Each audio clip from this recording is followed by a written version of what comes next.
Guy de Maupassant, Bombard. Simon Bombard la trouvait souvent mauvaise, la vie. Il était né avec une incroyable aptitude pour ne rien faire, et avec un désir immodéré pour ne point contrarier cette vocation. Tout effort moral ou physique, tout mouvement accompli pour une besogne, lui paraissait au-dessus de ses forces.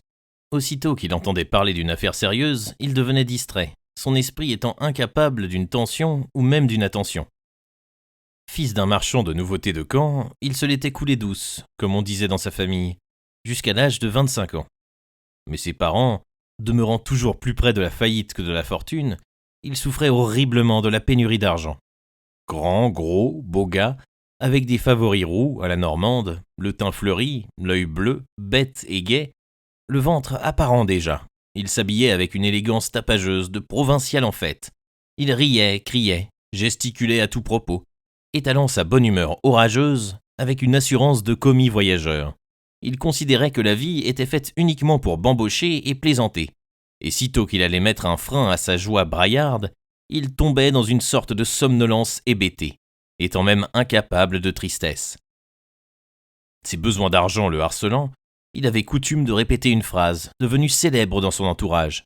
« Pour 10 000 francs de rente, je me ferai bourreau. » Or, il allait chaque année passer 15 jours à Trouville. Il appelait ça « faire sa saison ». Il s'installait chez des cousins, qui lui prêtaient une chambre, et, du jour de son arrivée au jour du départ, il se promenait sur les planches qui longent la grande plage de sable.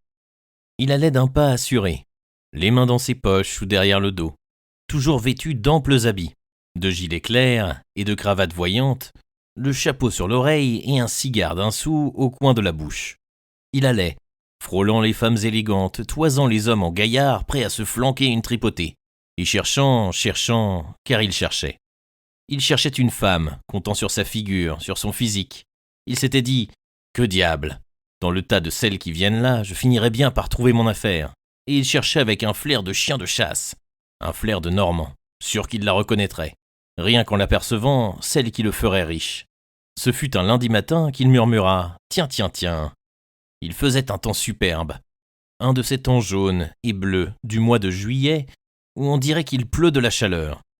La vaste plage couverte de monde, de toilettes, de couleurs, avait l'air d'un jardin de femmes, et les barques de pêche aux voiles brunes, presque immobiles sur l'eau bleue, qui le reflétait la tête en bas, semblaient dormir sous le grand soleil de 10 heures. Elles restaient là, en face de la jetée de bois, les urnes tout près, d'autres plus loin, d'autres très loin, sans remuer, comme accablées par une paresse de jour d'été, trop nonchalante pour gagner la haute mer ou même pour rentrer au port. Et là-bas, on apercevait vaguement, dans la brume, la côte du Havre portant à son sommet 2 points blancs, les phares de Sainte-Adresse. Il s'était dit « Tiens, en la rencontrant pour la 3e fois et en sentant sur lui son regard de femme mûre, expérimentée et hardie qui s'offre. Déjà, il l'avait remarqué les jours précédents, car elle semblait aussi en quête de quelqu'un. C'était une Anglaise assez grande, un peu maigre, l'Anglaise audacieuse, dont les voyages et les circonstances ont fait une espèce d'homme. Pas mal d'ailleurs, marchant sec, d'un pas court, vêtu simplement, sobrement, mais coiffée d'une façon drôle, comme elles se coiffent toutes. Elle avait les yeux assez beaux, les pommettes saillantes, un peu rouges, les dents trop longues, toujours au vent. Quand il arriva près du port, il revint sur ses pas pour voir s'il la rencontrerait encore une fois. Il la rencontra et lui jeta un coup d'œil enflammé, un coup d'œil qui disait « Me voilà ». Mais comment lui parler ? Il revint une 5e fois, et comme il la voyait de nouveau arriver en face de lui, elle laissa tomber son ombrelle. Il s'élança, la ramassa et, la présentant, « Permettez, madame ». Elle répondit « Ah oh, vous êtes fort gracious ». Et ils se regardèrent. Il ne savait plus que dire, elle avait rougi. Alors, s'enhardissant, il prononça « En voilà un beau temps ». Elle murmura « Ah oh, delicious ». Et ils restèrent encore en face l'un de l'autre, embarrassés, et ne songeant d'ailleurs à s'en aller ni l'un ni l'autre. Ce fut elle qui eut l'audace de demander « Vous étiez pour longtemps dans ce pays ?» Il répondit en souriant « Oh oui, tant que je voudrais ». Puis, brusquement, il proposa « Voulez-vous venir jusqu'à la jetée ? C'est si joli par ces jours-là. » Elle dit simplement « Je voulais bien ». Et ils s'en allèrent côte à côte, elle de son allure sèche et droite, lui de son allure balancée de dindon qui fait la roue. 3 mois plus tard, les notables commerçants de Caen recevaient, un matin, une grande lettre blanche qui disait « Monsieur et Madame Prosper Bombard ont l'honneur de vous faire part du mariage de Monsieur Simon Bombard, leur fils, avec Madame veuve Kate Robertson. » Et sur l'autre page, « Madame veuve Kate Robertson a l'honneur de vous faire part de son mariage avec Monsieur Simon Bombard. » Ils s'installèrent à Paris.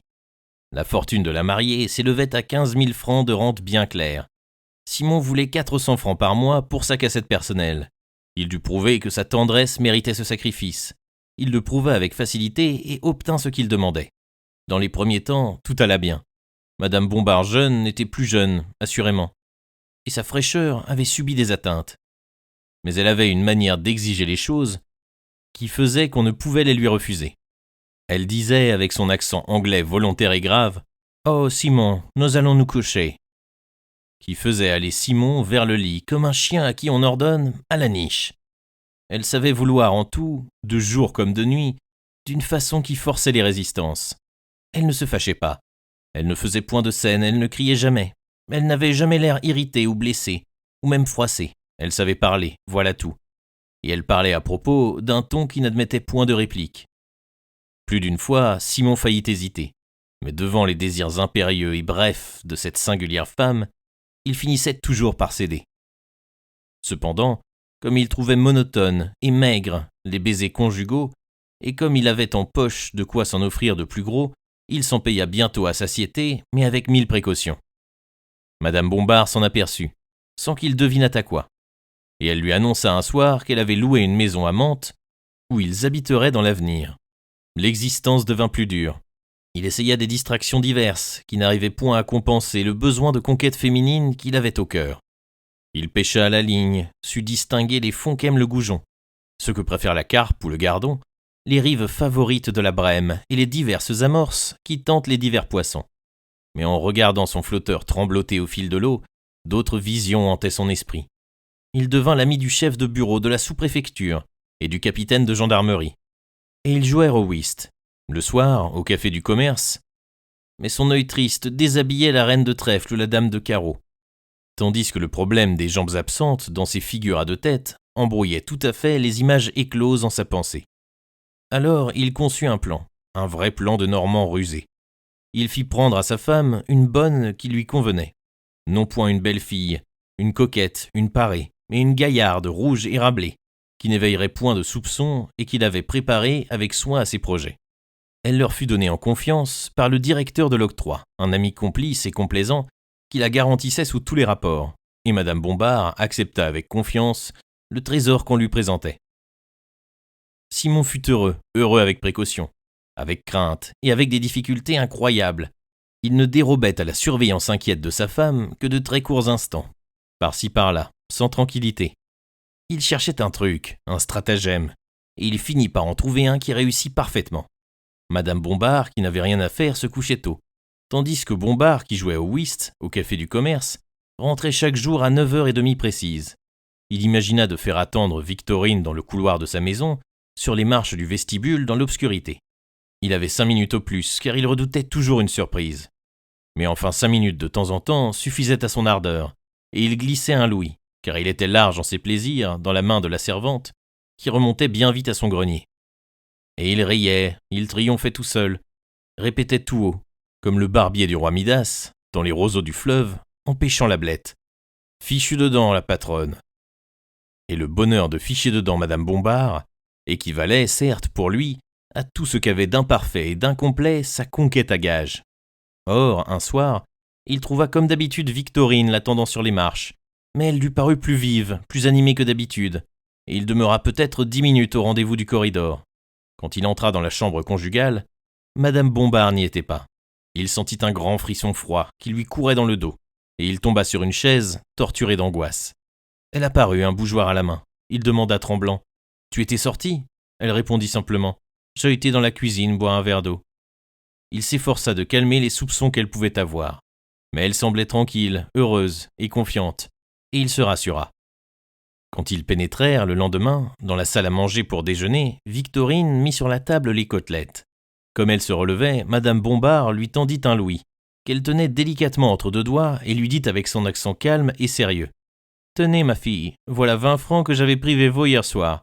Je vous les rendais. » Et la fille, interdite, prit la pièce d'or qu'elle regardait d'un air stupide, tandis que Bombard, effaré, ouvrait sur sa femme des yeux énormes.